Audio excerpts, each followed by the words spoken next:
ধন্যবাদ ব্লগলৈ। আজিৰ দিনটোৰ ইতিমধ্যে ব্লগ এটা আৰম্ভ কৰিছোঁ।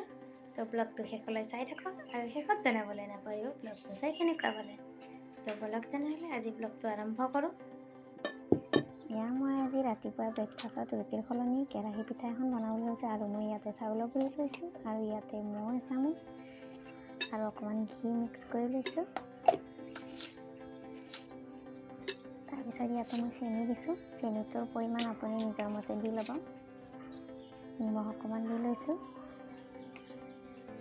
তাৰপিছত ইয়াতে মই এফাল নাৰিকল ৰুকি লৈছিলোঁ আৰু নাৰিকলখিনি মই ইয়াতে মিক্স কৰি দিছোঁ।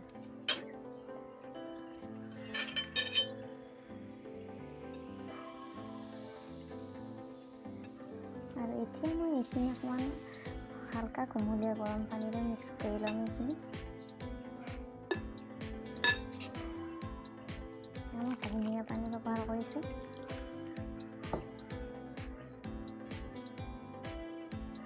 এতিয়া মই এই পানীখিনিতে ভালকৈ এইখিনি পেষ্ট বনাই ল'ম। এইখিনি মই অকণমান লিকুইড কৰি ল'ম।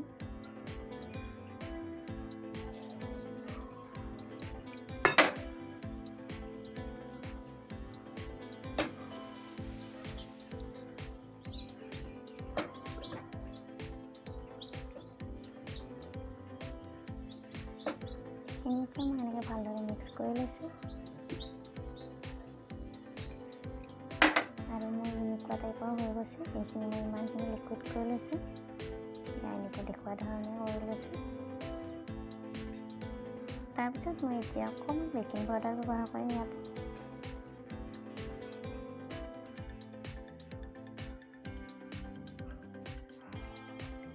অকণমান ব্যৱহাৰ কৰিছোঁ। তাৰপিছত এইখিনি আকৌ এবাৰ ভালদৰে মিক্স কৰি ল'ম।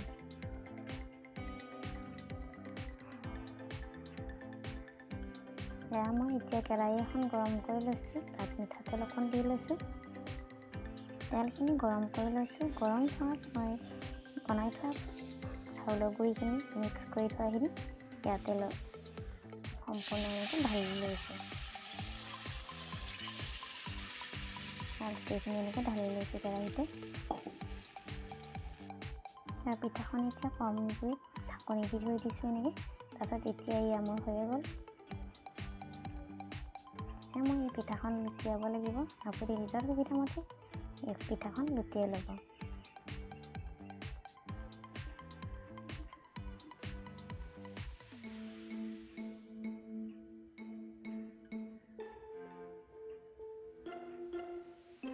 তাৰপিছত এই লুটিয়াই পেলাই অকণমান ঢাকনি দি থৈ দিব।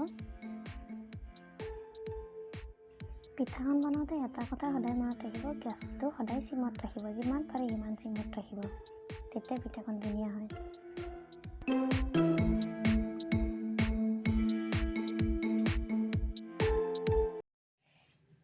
চাহ পানী খাই আজৰি অকণমান বহিছোঁ মানে ইয়াৰ কাপোৰখিনি ধুইছিলোঁ। ধুই কাপোৰখিনি আনিলোঁ অকণমান আৰু আছে। তাৰপিছত এতিয়া আকৌ দুপৰীয়া খোৱাৰ কাৰণে অকণমান যোগাৰ কৰি থৈ আহিছোঁ। সেইখিনিও বনাব আছে। সেইখিনি পিছতকৈ সামৰিম আৰু এতিয়া বনাই লওঁ আগতে। মই আজি দুপৰীয়া সাজৰ কাৰণে ইলিচ মাছ বনাব লৈছোঁ। ইয়াতে মই সৰিয়হ লৈছোঁ আৰু পোস্ত কেইটামান তিয়াই থৈছিলোঁ আগতে। তাৰপিছত ইয়াতে মই এক ফুটা নহৰু, অকণমান আদা আৰু কেইটামান কাজু, কেঁচা জলকীয়া, চেনি অকণমান ব্যৱহাৰ কৰিছোঁ আৰু এইখিনি ভালদৰে পিচি লৈছোঁ মই মিক্সিত।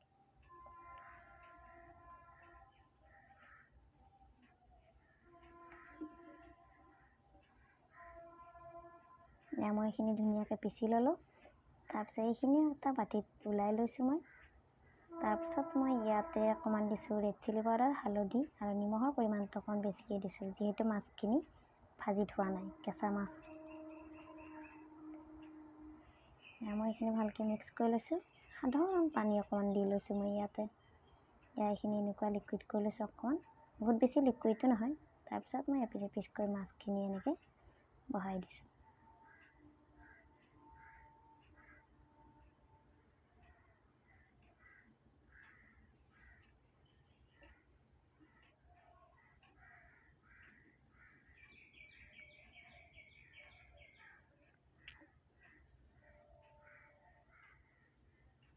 তাৰপিছত মই এনেকৈ 10 মিনিটমান সময় এনেকৈ ঢাকি থৈছোঁ। তাৰ ওপৰত অকণমান মিঠাতেল অকণমান দি দিছোঁ, এনেকৈ কেঁচা মিঠাতেল। তাৰপিছত কেঁচা জলকীয়া আৰু ধনিয়া পাতো দি দিছোঁ। এয়া মই চচপেন এটাত পানী গৰম কৰিছোঁ, তাৰ ওপৰত মই গেছৰ ষ্টেণ্ডডাল বহাই দিছোঁ, যিহেতু মই মাছখিনি ভাপত দিম। এয়া মই ঢাকি থোৱা মাছখিনিতে বহাই দিম। এয়া মই ধনিয়া পাত আৰু কেঁচা জলকীয়াৰ ওপৰত দি থৈছিলোঁ, আৰু এতিয়া এইখিনি মই ওপৰত এনেকৈ ষ্টিমত দি থ'ম।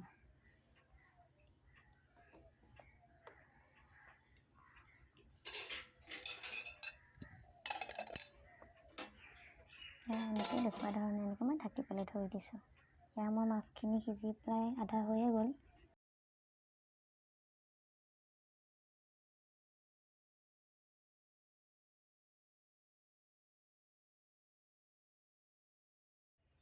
এয়া মোৰ মাছ ৰেডি। আমি দুপৰীয়া ভাত পানী খাই আজৰি হ'লোঁ। আজৰি হৈ তাৰপিছত অকণমান শুইছিলোঁ। এতিয়া গুড়িয়াও শুই পেলাই উঠিছে, শুই উঠিছে। আৰু এতিয়া ভাবিছোঁ আমি অকণমান এতিয়া এটা গেম খেলিম, আৰু গেমটো হৈছে ইহঁত দুটাৰ মাজত হ'ব, আৰু কোনে উইনাৰ হয় ন? কোনে জিতিব আজি? তুমি জিতিবা? এতিয়া আমাৰ গুড়িয়া আৰু জানুৰ হ'ব এটা গেম। গেমটো কি হ'ব? এয়া বেলুন দিছোঁ, ৰ'বা মোক ক'ব দিয়া। গুড়িয়াৰ হৈছে পিংক কালাৰ, তাৰপিছত জানু য়েলো, আৰু তুমি বেলেগ যিকেইটা কালাৰ আছে সেইকেইটা ইয়াতে থোৱা, ইয়াৰ পৰা লোৱা।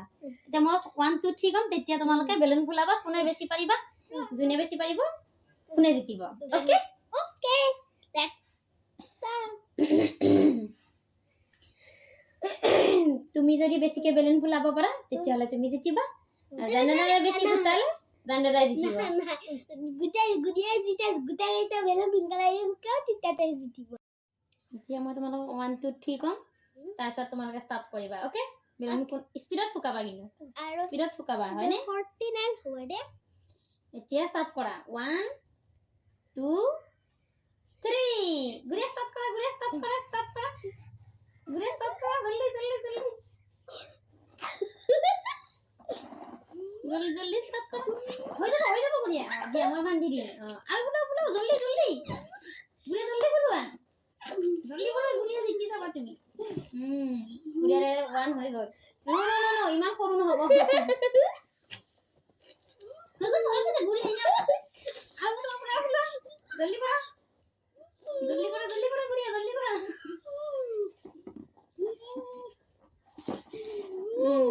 গুড়িয়া জলদি কৰা, হৈ গৈছে। গুড়িয়া জলদি কৰা, আৰু ফুলোৱা, পিংক কালাৰ ফুলোৱা তুমি। গুড়িয়া জলদি কৰা, হৈ গ'ল। জানুদাদাৰ হৈ গ'ল। গুড়িয়া জলদি আৰু কৰা, জলদি কৰা।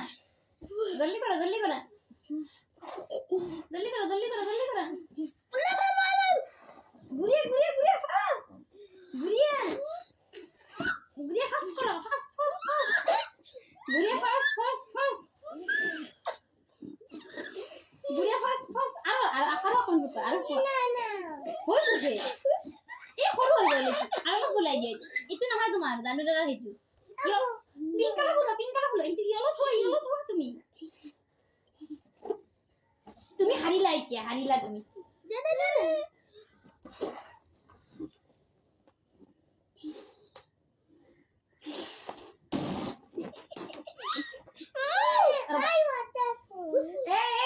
গুড়িয়া জিতিছে। এয়া চোৱা, গুড়িয়া জিতিলে। গুড়িয়া পিংক 6টা দিছো, দুই হয় নে নহয়? তোমাৰ ফুকালে তুমি হাৰিছা। গুড়িয়াৰ পিংক কালাৰ ফাৰ্ষ্ট ফুকোৱা হৈছে, চোৱা। 1 2 3 4 5 6 ফুলাইছে নে নাই তাই? তোমাৰ ললাই গ'ল, তোমাৰ অলৰেডি আৰু 2 পিচ আছে। কোনে জিতিছে? কেনেকুৱা লাগিছে? কি খাইছা? ললিপপ। মজা আহিছে? জানুই খাব পাই একদম গমেই নোপোৱা হৈ গৈছে, তত নাইকিয়া হৈ গৈছে গাত। কেনেকুৱা লাগিলে? এতিয়া গুড়িয়া মানে বেলুন চেলুন খেলিলে আৰু চাৰ্জ হৈ ল'লে একদম। এতিয়া আমাৰ গুড়িয়া হোমৱৰ্ক কৰিব লৈছে, হয়নে গুড়িয়া? কি লিখিছা গুড়িয়া তুমি? সেইটো কি হয়? বি লিখিছা? এয়া জানু দাদা পৰিছে। আমাৰ জানু দাদা। এই জানো এইয়া এইটো জানো জানো মেজাৰমেণ্ট মিলাই আছে আমাৰ হয়নে জানো তুমি মেজাৰমেণ্ট কৰি আছা ন এয়া এতিয়া বেলুন খেলিলে যে বেলুনৰ গেমটো খেলি পেলাই মানে তাত টোপনিটো ভাঙিলে সেইকাৰণে এতিয়া পঢ়িব লৈছে সেইকাৰণে সেইখিনি খেলাই দিলোঁ তাৰপিছত ভাবিছোঁ এতিয়া পঢ়িব টাইম হৈছে আৰু আজি ভিডিঅ'টো ইমানতে সামৰোঁ পুনৰ লগ পাম অন্য এটি ভিডিঅ'ৰ সৈতে গুডে বাই কৰা bye bye bye bye bye আজিলৈ ইমানে পুনৰ লগ পাম অন্য এটি ভিডিঅ'ৰ সৈতে